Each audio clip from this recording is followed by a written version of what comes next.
very excited to be here at my home chamber, I guess you could say.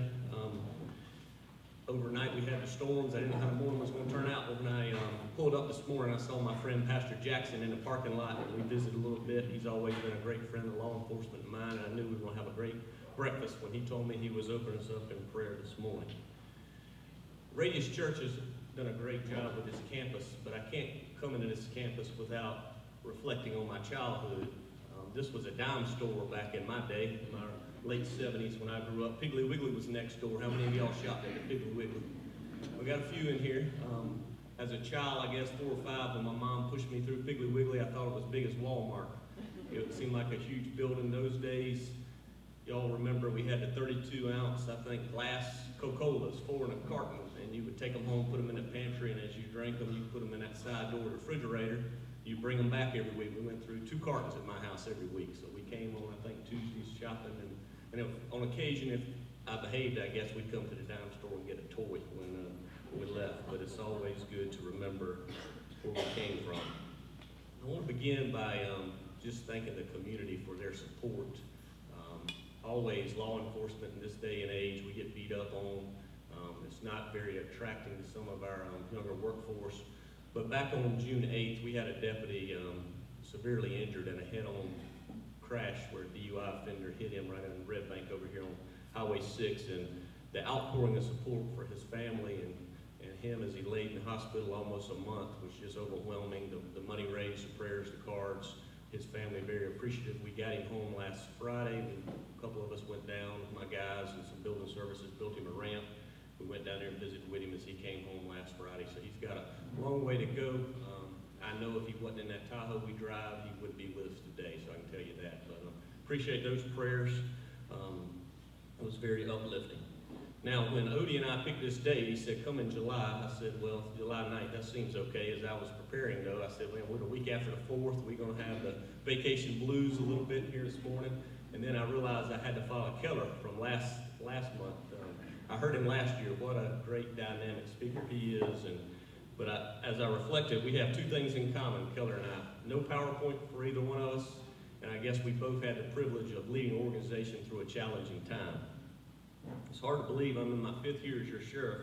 Time flies, as they say, when you have fun, I guess.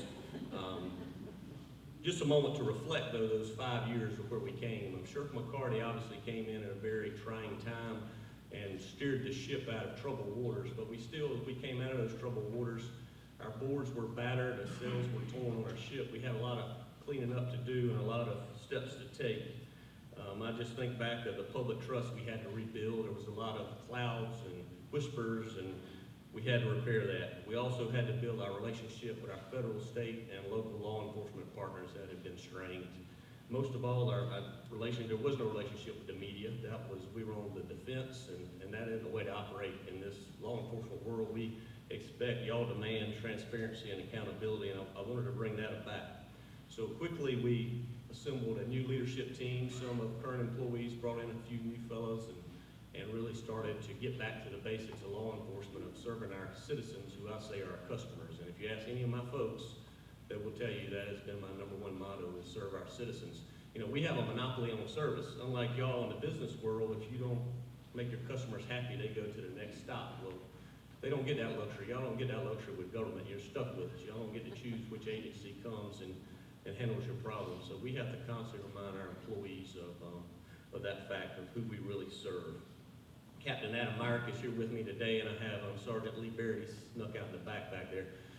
Adam has really focused on building a strong social media platform so we can connect with our citizens and brag on our employees and give y'all valuable crime tips and let you know what's going on in your sheriff's office. So I applaud both of those guys for what they do for us.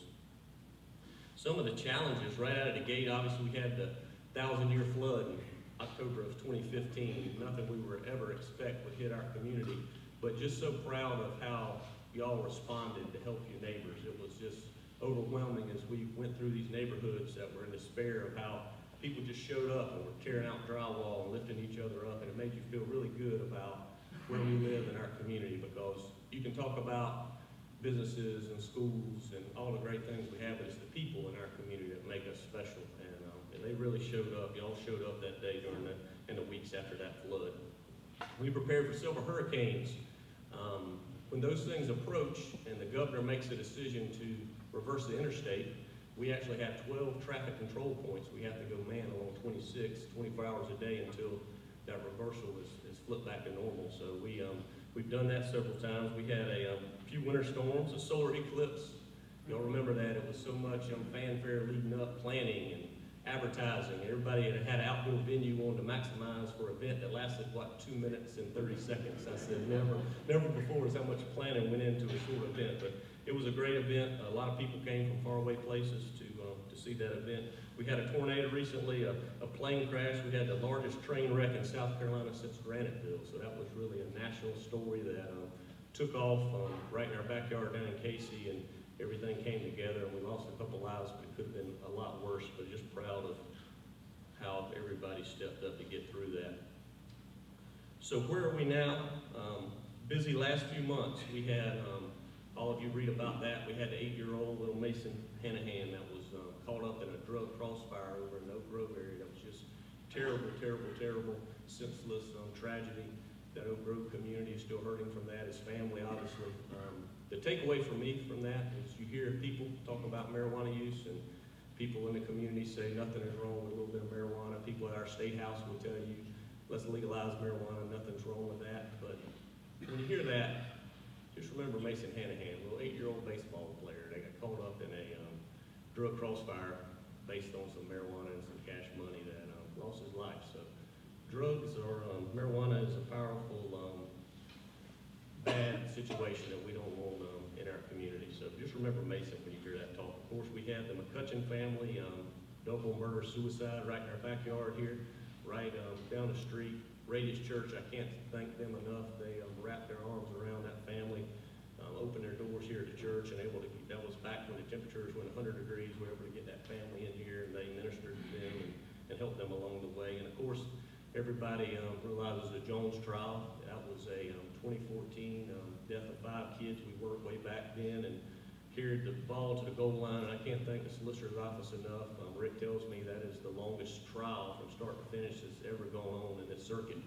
They brought the jurors in, I think, the end of April, around the 28th of April, and it finished this Friday before Father's Day weekend. So it was a long time. Justice was served. It was, I can't think of all the law enforcement from Alabama and Mississippi and the federal agencies and SLED and our partners to get justice for that family and those kids. Recruitment and retention, imagine that. That is the buzzword right now. All of y'all are fully staffed and don't need any good employees, right? Law enforcement, public safety, we feel it. You know, the economy is booming. That actually hurts us. We still have a little national disdain for law enforcement. A lot of things. I say recruitment and retention in our world now is like, college football. I'm a big college football fan. And look at our 2 major universities. We spend millions of dollars on these operations centers, hopefully to lure a 17, 18-year-old kid to come play for that university and get a free education. So people that are getting in our business now are like a 5-star running back. If they want to get in law enforcement, we have a wine and dine. So we have to look at our benefit packages. Before, when Chief Green and I started in the mid-90s, there was a line out the door. You were telling people, sorry, we don't have a spot for you now. That's certainly changed. So over the last 3 years, I guess, we had to really look at how do we increase our benefits.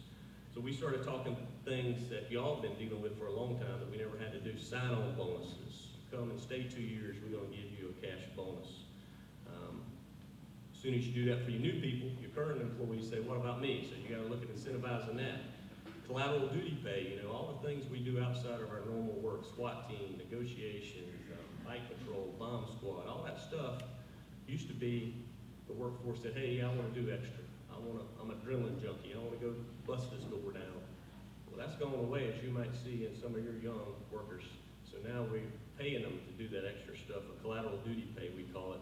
We've been fortunate enough to work with County Council and our administrator, Mr. Murgo, to try to get some merit increases the last few years. And I'm proud to talk about today, just July 1's budget. We got holiday pass for 8 of our major holidays, 8 of the 13. It was a great debate, but we did it with no tax increase. And a lot of people don't realize this. So men and women in public safety, fire, EMS, dispatch, law enforcement in the county, They worked 4th of July, Christmas, they got paid just like it's a regular day, and we gave them a thank you. Well, that's just not right. We're behind in that, and all our competitors were doing it. So we stepped up, and I fought for that really hard, and like I said, we got 8 holidays, so 8 of the 13. So the ones that worked last week at the Peach Festival or out on the lake on the 4th of July, they actually got paid double time that day, so that was the right thing to do. And you see our council members out and about the community, thank them for stepping up for our first responders and give them that incentive to work those holidays. Hopefully we can get the rest of those holidays done in the future. Future facilities, we have the county has purchased land for our West Region Service Center. We currently are in I call it the strip mall by Strawberry Patch up Highway 1 on the left. That was certainly a facility that we did several years ago before me that was fit the bill at a time, but as y'all sit here and look at the same growth maps as we do in the schools and see where the growth is coming westward. So we've purchased some property. It's right about where the 4 lanes turns to 2 now. I think it's Hamilton Street there.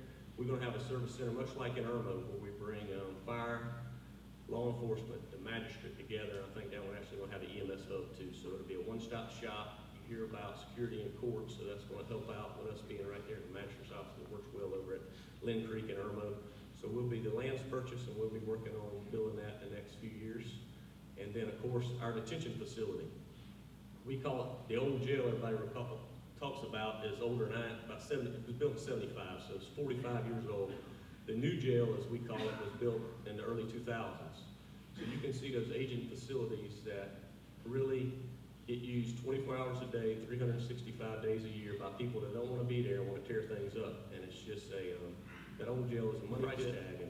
And I know I see my friend Dr. Little in the back, and we struggle with building schools, and you hear all the controversy about where to build a school. Well, obviously, those are schools. Nobody wants to talk about building a detention center. We'll put it on our same footprint. We're gonna have to expand it, but that's just something we're gonna need to do because we are just busting at the seams. Right now, it's about 700 inmates back there, and that is a number that's been down. We've worked last 2 years with the Criminal Justice Coordinating Council, where everybody in the criminal justice system comes together and work with the Solicitor's Office, Public Defender, Clerk of Court, everybody that has a hand in the system, our judges, try to move that more efficiently. And that is going on. Our numbers, like I say, are 700. They've ticked up to the upper 800s back in 2016. In fact, before my time, they were up near 1,000. And we're rated for 599. So that kind of tells you the growth of the county. And unfortunately, as the county grows, we're going to need to house some more people. But at the same time, we're looking at other alternative programs to kind of hold that population down. So that's kind of what's going on in our facilities. Continue to be proud to serve. The future is bright.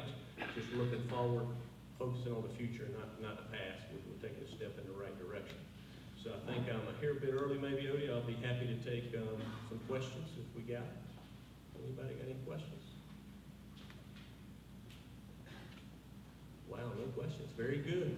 I'm just honored to serve y'all. Appreciate what you do for law enforcement.